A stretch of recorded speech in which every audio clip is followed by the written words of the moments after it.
Morning students. आज मैं आपको साइंस में गतिशीलता यानी मूवमेंट चैप्टर पढ़ाने जा रहा हूँ। ये चैप्टर इम्पोर्टेंट है। इसमें हम लोग बहुत सी चीजें पढ़ेंगे कि गति करने के लिए कौन से अंग आवश्यक होते हैं, कौन सा अंग किस प्रकार गति करता है, किस अंग के लिए गति करने के लिए किस प्रकार की संधि बनाई गई है।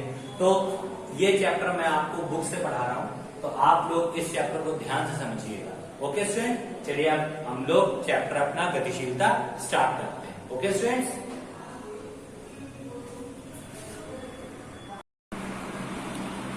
देखिए स्टूडेंट, आज मैं आपको गतिशीलता चैप्टर में कुछ इंपॉर्टेंट चीजें होती हैं जो मैं बताने जा रहा हूँ।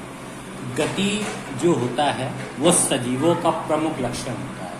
सजीव जो भी होते हैं उनमें गतिशीलता का गुण पाया जाता है।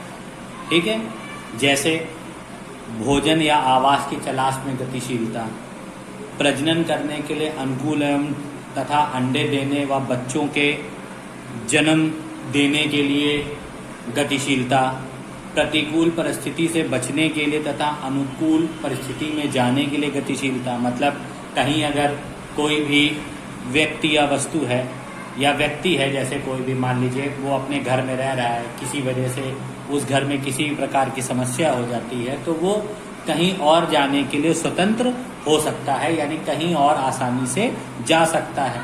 शत्रु से बचाव करने के लिए गतिशीलता, कोई शत्रु है जो आपके ऊपर किसी भी तरीके की परेशानी पैदा कर रहा है, तो उससे बचने के लिए व्यक्ति एक स्थान से दूसरे स्थान की ओर जा सकता है, तो ये गतिशीलता होती है। ये गतिशीलता का गुण पौधों में नहीं होता है। पौधों में गतिशीलता के बजाय वृद्धि का गुण होता है कि पौधे धीरे धीरे काफी लंबे हो सकते हैं। पौधों में ये गति नहीं होती। गति का कार्य केवल जीवधारी ही कर सकते हैं, जैसा कि मैंने अभी आपको बताया। जीवधारियों के अंतर्गत जीव जंतु, कीड़े मकोड़े, मानव आदि आते हैं। जैसे देखिए, कुछ जीव जंतु दिए गए हैं, उनकी गतियां एवं गति करने के लिए आवश्यक अंग कौन कौन से होते हैं। देखिए, मछली तैरती है, किसकी सहायता से? पंखों की सहायता से। चिड़िया उड़ती है, किसकी सहायता से? पंखों की सहायता से। सांप रेंगता है, पूरे शरीर की सहायता से। मेढक कूदता है, पिछले 2 पैरों की सहायता से। गाय चलती है, पैरों की सहायता से।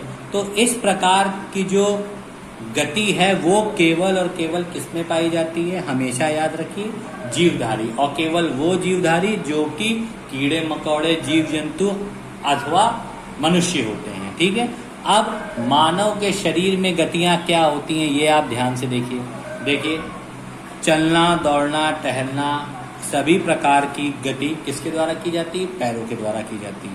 लेकिन जब हम खाते हैं या स्वाद चखते हैं तो फिर उस स्थिति में हमारा कौन सा अंग गति करता है? हाथ। क्योंकि जब अगर भोजन को अपने मुंह तक लेके जाना हो तो हाथों का गति करना आवश्यक है। अगर हमें किसी भी चीज को खाना हो तो हमारा हाथों का गति करना आवश्यक है।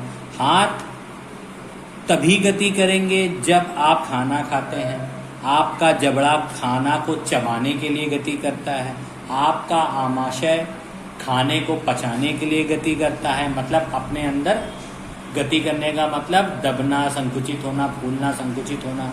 इस दृष्टि से हम घूमते हैं तो हमारी आंख की पुतली भी घूमती है। अर्थात ये सभी प्रक्रियाएं क्या कहलाती हैं? हमारी गति कहलाती हैं। कुछ अंग ऐसे होते हैं जो हमारी इच्छा के अनुसार गति करते हैं, परंतु कुछ अंग ऐसे होते हैं जो हमारी इच्छा के अनुसार गति नहीं करते, वे स्वयं की इच्छा से कार्य करते हैं। जैसे आंखों की पलकें, हृदय की धड़कन, ये स्वतः ही कार्य करते हैं। इन पर कोई भी रोक नहीं लगा सकता। इसमें आप किसी भी तरीके की रोक टोक उत्पन्न नहीं कर सकते। तो स्टूडेंट, ये गतिशीलता गति का सबसे पहला टॉपिक था जो मैंने आपको बता दिया। आगे चल के हम लोग गति करने के लिए जो आवश्यक अंग होते हैं उन सभी अंगों के बारे में जानेंगे, पढ़ेंगे और सब चीजें समझेंगे कि कौन कौन सी संधियां होती हैं, कोई अंग किस प्रकार गति करता है।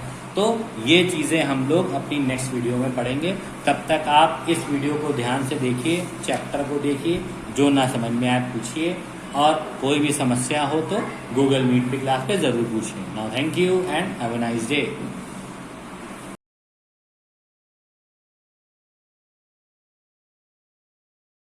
है।